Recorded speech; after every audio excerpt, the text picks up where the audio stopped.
Tired of the hustle and bustle of city life? Ready to trade it in for the serenity of a beachside paradise in Europe? In this video, we're diving into the hidden gems of Europe's coastal communities.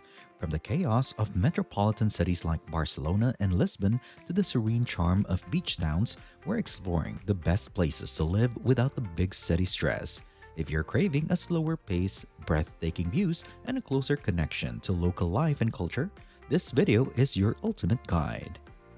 Imagine waking up to the sound of waves gently lapping against the shore, strolling along cobblestone streets lined with colorful houses, and savoring fresh seafood caught just hours ago. That's the daily reality in Europe's charming beach towns. And don't forget to subscribe for more travel inspiration and insider guides.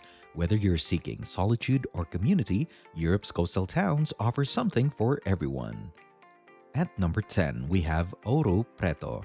The wealth of Brazil's state of Minas Gerais during the colonial period is easy to imagine when you see the interiors of the churches in its old capital, Ouro Preto.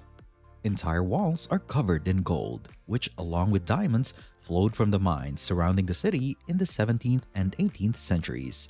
Cascading down the sides of a steep valley and surrounded by mountains, Ouro Preto is a gem of a colonial town.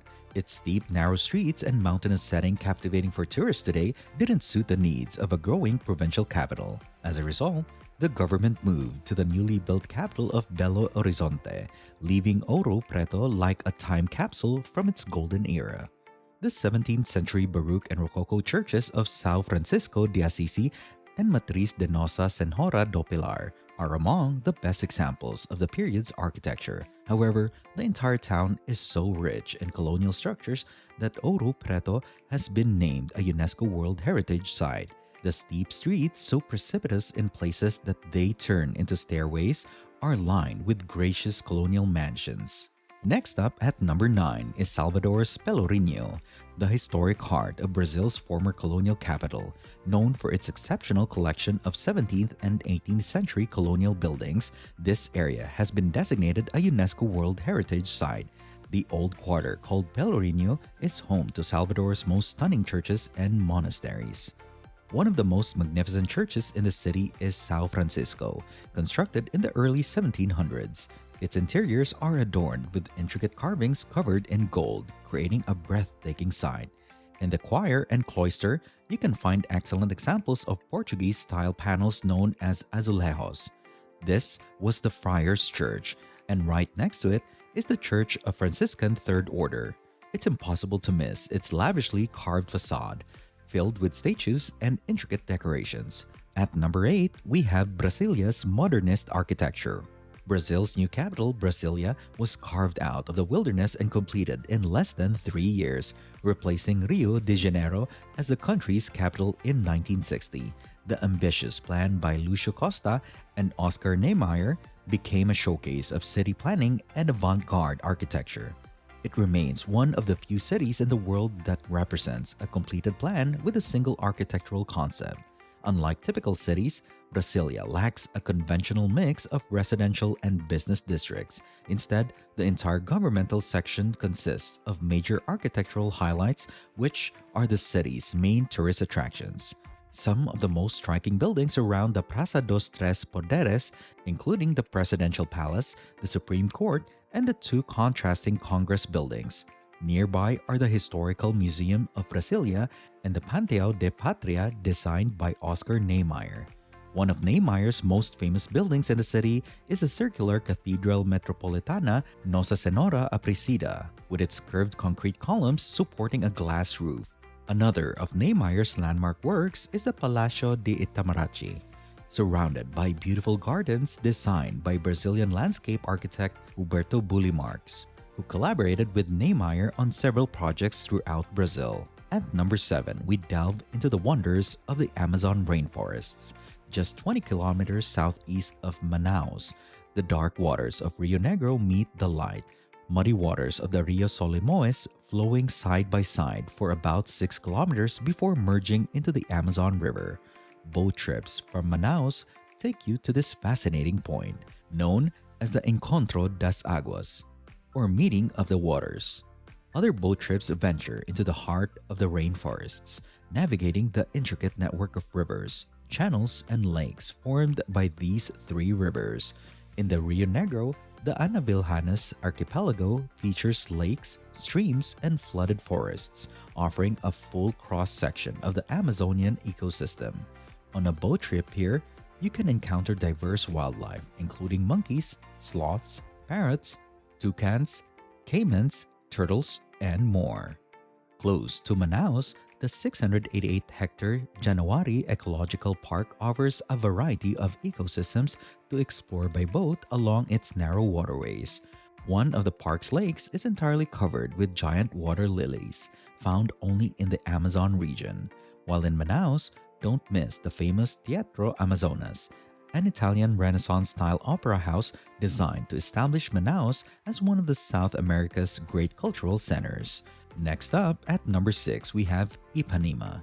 Beyond the famous beaches of Copacabana, the glorious white sands extend into the equally renowned beaches of Ipanema. The same wave-patterned promenade of Copacabana continues here, separating the sand from a lively strip of hotels, restaurants, cafes, art galleries, and cinemas, making it a popular social zone year-round. Farther along beyond the Jardín de Ala Canal, which drains Lagua Rodrigo de Freitas Lagoon, are the beaches of Leblon.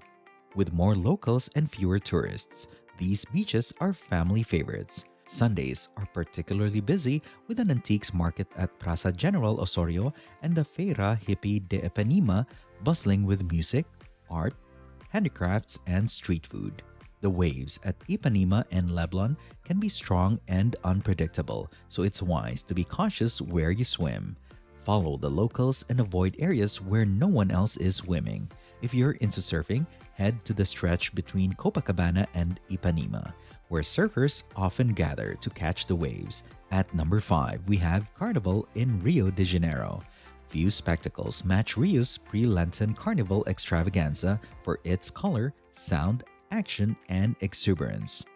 This is not just another rowdy street party, but a meticulously staged event where spectators can watch parades of competing samba dancers from a specially designed stadium. This stadium, known as the Sambódromo, was designed by Brazil's most famous architect, Oscar Niemeyer. The long series of grandstand boxes provides ringside seats to a 700-meter parade route where dancers and musicians from competing samba schools showcase their talents in a dazzling display of brilliant costumes. If massive crowds are not your preference, there are equally riotous and colorful carnival celebrations in other Brazilian cities like Salvador, Bahia, and Recife. At number 4, we highlight Copacabana in Rio de Janeiro. This downtown sector of Rio is the city's most fashionable and famous area, following Avenida Nossa Senhora de Copacabana, and bordered by 4 kilometers of white sand and breaking surf. The beach is separated from the buildings and traffic by a broad promenade paved in black and white mosaic in an undulating pattern reminiscent of Lisbon, Portugal streets known as the Calçada. The beach is not just for show, it's a popular playground filled with sun worshippers, swimmers, and kids building sandcastles whenever the weather is fine. Stroll through the streets of Copacabana to find restaurants, stylish shops, cafes, and beautiful old buildings from the days when Rio was Brazil's capital. One of these is the famed Copacabana Palace, a hotel protected as a national monument. Inside its lobby, you can easily imagine the royalty and film idols who have stayed there.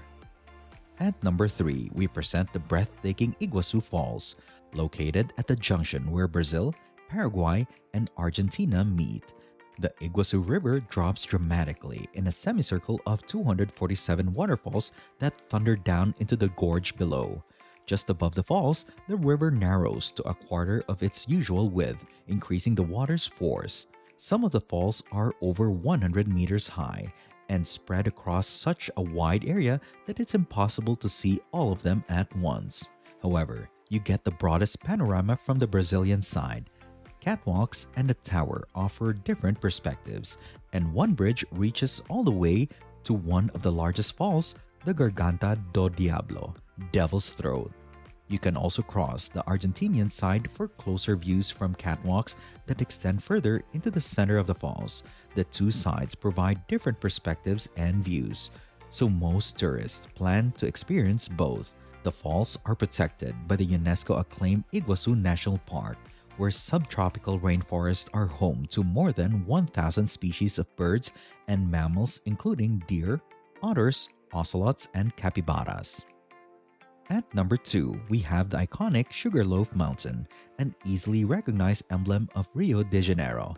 This rounded rock peak rises 394 meters above the beaches and city, jutting out of a tree-covered promontory. Its summit is one of the first places tourists visit for panoramic views of Rio and its harbor, as well as for the thrill of riding suspended in a cable car between Sugarloaf and the Morro da Urca, a lower peak connected by a second cable car to the city. Rio's first settlement began below these peaks near the long Praia da Urca beach. Visitors can explore one of the 3 early forts there, including the star-shaped Forte São João.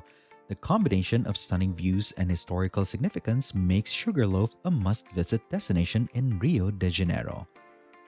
At number 1, we have Cristo Redentor, also known as Christ the Redeemer, atop Corcovado Mountain in Rio de Janeiro.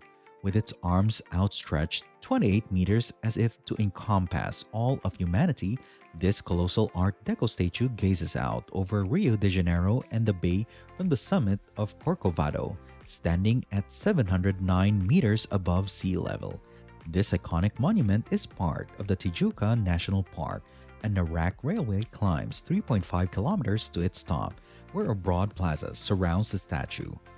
Completed in 1931, the 30-meter statue was the work of Polish-French sculptor Paul Londowski and Brazilian engineer Heitor da Silva Costa.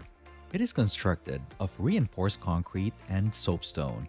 The statue's base encloses a chapel popular for weddings. While often mistakenly called the Christ of the Andes, it is distinct from the other statue, marking the boundary between Argentina and Chile. A midpoint stop on the railway leads to trails through the Tijuca National Park, a vast forest that protects springs, waterfalls, and a wide variety of tropical birds, butterflies, and plants. Several viewpoints within the park offer stunning vistas of Rio de Janeiro and its surroundings. As we wrap up our journey through the top tourist attractions in Brazil, we have a question for you. Which of these destinations would you most like to visit? Share your thoughts in the comments below. And remember, if you've enjoyed exploring Brazil with us, don't forget to give this video a thumbs up and subscribe to our channel for more amazing travel content. Until next time.